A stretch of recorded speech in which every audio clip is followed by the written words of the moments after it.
آمن الرسول بما أنزل إليه من ربه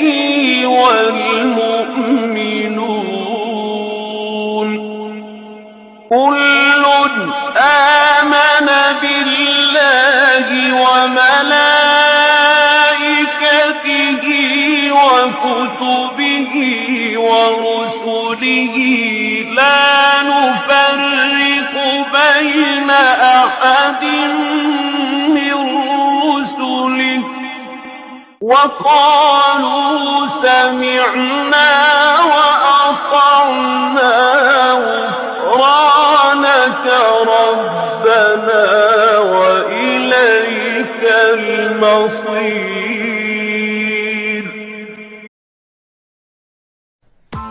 Press the bell icon